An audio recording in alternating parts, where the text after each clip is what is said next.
Right, bring up the. So today, Rebecca, is an auspicious day in the year, and of course, for those in the stream who may not know that, because not all of you follow international days like I do.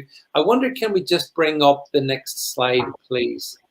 Yes, you see, folks, today is International Women's Day.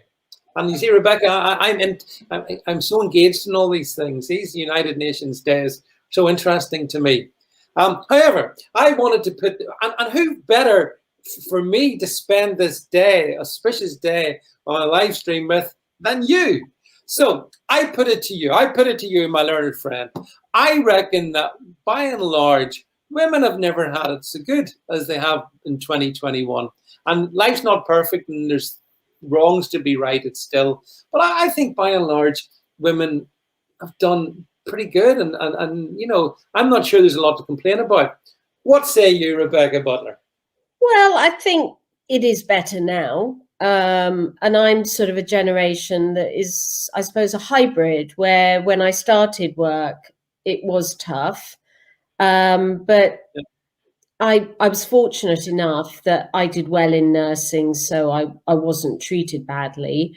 But I know colleagues who were, and sort of patronized by predominantly male doctors. But now over half the doctors are women, and the whole environment in the health service has improved dramatically. And then I went to the bar, and the bar is just blind on colour, on disability, on sex. So, you know, I was very, very fortunate to be a barrister, because what you'll get bollocked for is being rubbish. And if you've done something wrong, you'll get in trouble with the judge. So I think the bar is one of the most... yeah, you've always said that. Yeah, fantastic. And you know, I went in as a mature student as well, and that really worked in my favour. So colour, gender, age, honestly, the bar was an amazing place to work. However, some of your viewers may know that I've moved into politics, and I have to say, I've fallen out massively with Conservative Central headquarters recently. So much so that I was on the verge of giving up. I found that politicians are sexist.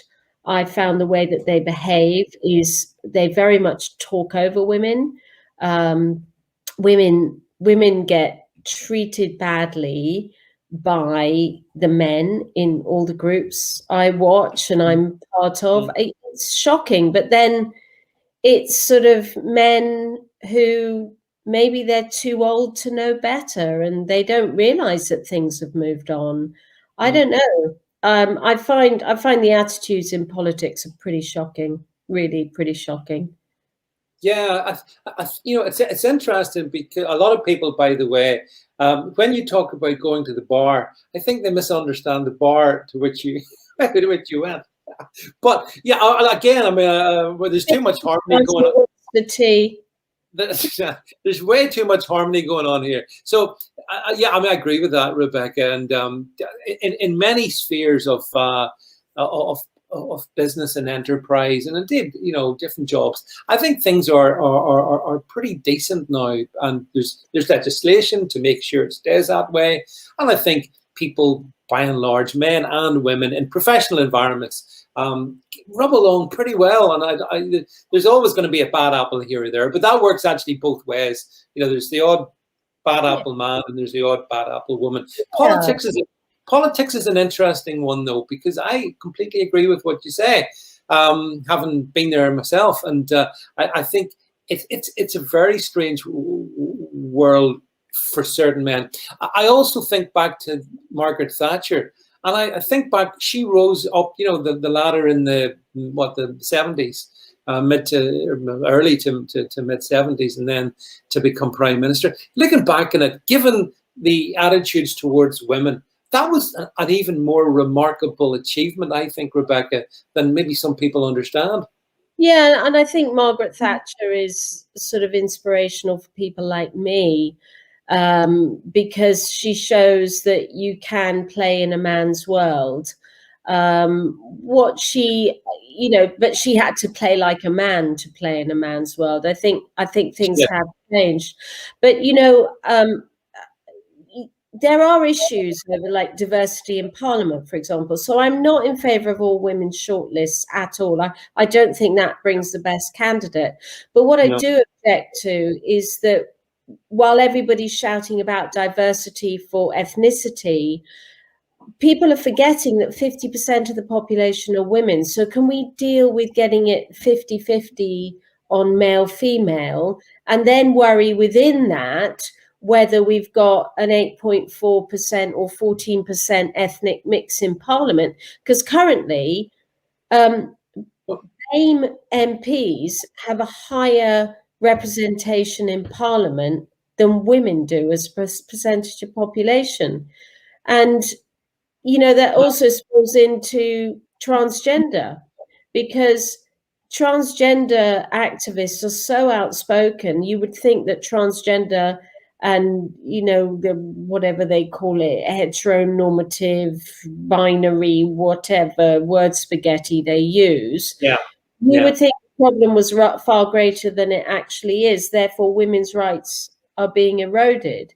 So International Women's Day, in many ways, I think I would say to men, all the men on the stream, actually, please do become a bit of a feminist, because we are under attack, and we are under attack as trans exclusionary radical feminists. We're being accused of being radical by simply saying, don't trample on our rights, respect our rights, because we don't want in our prisons and in our public loos. Thank you. Well, actually, Rebecca, that's a really interesting point you make, because one of the very curious things I observed today on Twitter on International Women's Day, that there were certain women, just normal, biological women, let's just call them that, biological women were making statements of biological fact.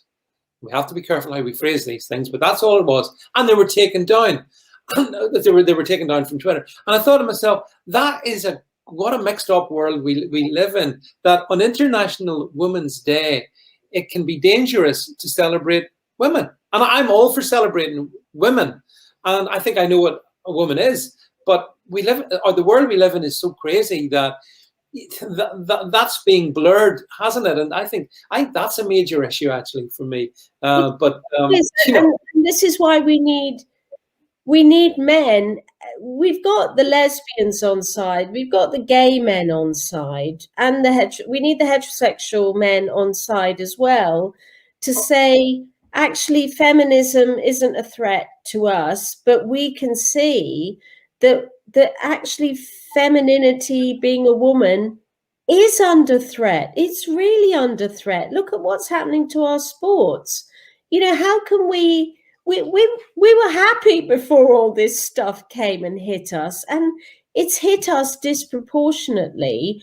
But the people who run Twitter run by a man, Google run by a man, Amazon run by a man.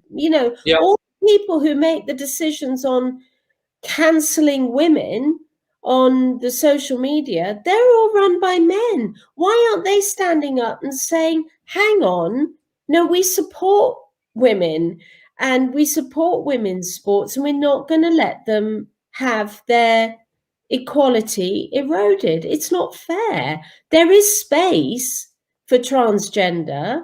There is space. Of course there is. Don't eat into somebody else's rights to assert your own.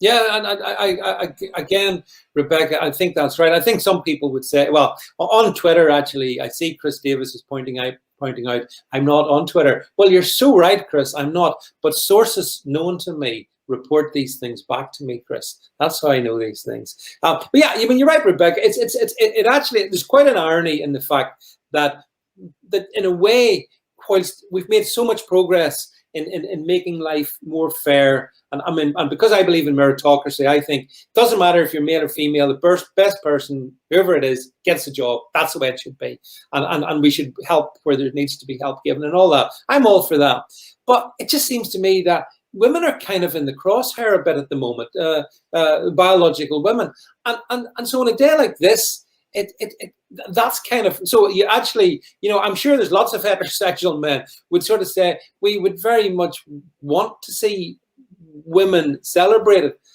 and we know what women are, and the fact that that's, I mean, even today, I think Biden has come out with some new legislation across in the states, or part of his, his executive order, yeah, which again is it's blurring the picture, and the victims are women, not blokes. It's women that's the victims, and that's wrong.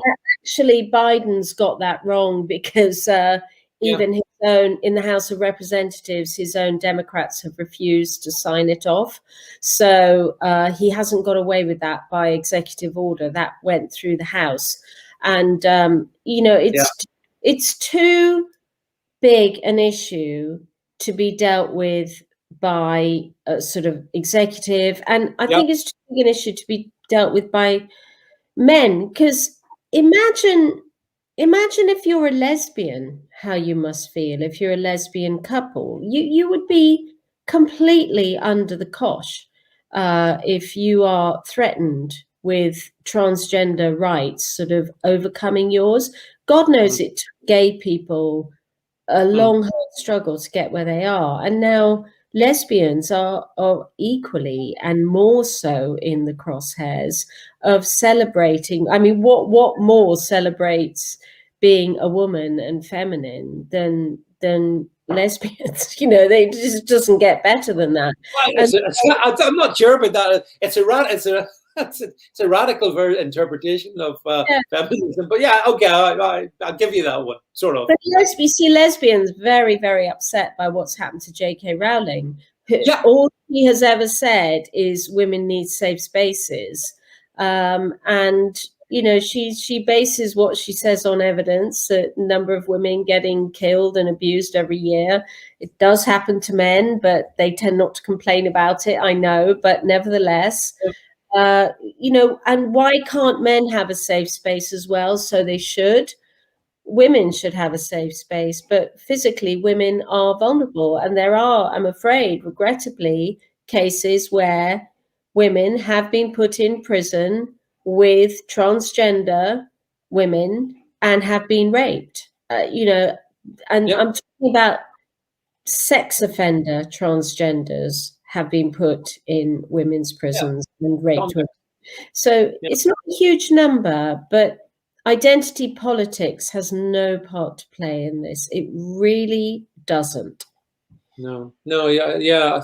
I think the whole situation of women, in a strange way, is probably potentially more vulnerable, Rebecca, than arguably it has been, maybe in several decades, and arguably it could become even more darker. And you mentioned like lesbians. I see Billy Piper's teeth here is playing a drinking game. He's drinking a shot every time someone says the word lesbian. So lesbian. Yeah. So Billy, enjoy. But you've got people like sort of very successful female sports people, like Martina Navratilova, for example, who's a lesbian, and she's spoken out against some of the ways in which female sports at professional level itself is being put in jeopardy and threat. So you're right. I mean, whether these are straight women, whether these are gay women, doesn't really matter. A lot of them do see what you see, Rebecca, which is there's this rising existential threat coming from a very tiny minority, but it seems to have gained a momentum out of all proportion. Yeah, and one thing maybe we can talk about another time is the stuff I've done with the Free Speech Union. It has predominantly been over transgender comments, and that you're not allowed to say anything, even though there isn't actually a named victim to what you've said. And words like he is a he, not a she, that is enough to spark an investigation and no doubt a finding that you have breached a safe space code at university and get thrown out. And I have just won a case on that at the Free Speech Union. But people aren't allowed to say anything for fear of potentially making a place not safe for everybody, which means you can't say anything. You can't say anything. So this is an attack on free speech, while it is also an attack on women, because you can't say. I think, Rebecca, it actually might be quite interesting some evening to come on and devote a little more time to some of those cases that I know you've been to the fore in the Free Speech Union, because as always with these issues, they cut across several. You know, they can encroach in several spaces. So it's not just women are most definitely in the target zone, but so is free speech, so is liberty, so is the right to be able to speak your mind, actually, and all these things are a concern. But the biggest concern of all is we've reached the end of our hour and gone past it. So so on that note, folks, first of all, a really big thank you for spending International Women's Day night with me here on the stream, Rebecca. We appreciate that. It's really good to see you. Thanks everybody for all your comments. They get so many that it is hard to see them all, or at least I find it hard to see them all. But that's why there's super chats, so I can see them. But thanks to for those who have been on the stream. I'll be back later on in the week. In the meantime, just tune into my YouTube. Make sure you subscribe to the YouTube channel, by the way. Things are growing there very fast, so do make sure you do that. And I'm just reading a few comments before I go here. Billy Pipers, I want to apologize for being late. I knew you'd be banging on about Megan and Barry. Harry, I think you mean. Yeah, it's as I said, sometimes in the stream we just have to talk about the stuff that's dominating the news cycle, and you know, there we go. We didn't argue actually, Rebecca, tonight. I'm very disappointed. I know. We'll try harder next week. But Johnny, well, aloha from Hawaii, and Clover I saw was a new viewer, so welcome. Sometimes it gets quite heated on this as discussions go, so don't expect it to be agreement all the time, because it isn't. David and I often disagree. Yeah, we disagree and we never fall out. That's the way I look upon it. Actually, I've got Purnima on the stream, who's actually been on the stream with me a couple of times. My friend from the States, and she makes, well, Rebecca, this is a point you'll 100% get about women in Indian culture and whatnot. And Purnima, hope to have you back on the stream, by the way, very soon, because obviously we've even touched on tonight the fact that, you know, this Harry and Meghan interview took place in the States, and we have Sleepy Joe continuing to do all kinds of strange things. So we do need to get your perspective on it. But anyway, thanks for your time, everybody. It's always it's a pleasure to see you all and catch up with you later on in the week. That's all from me. So for me, it's good night. And it's good night. See you next week, everybody. Good night, everybody.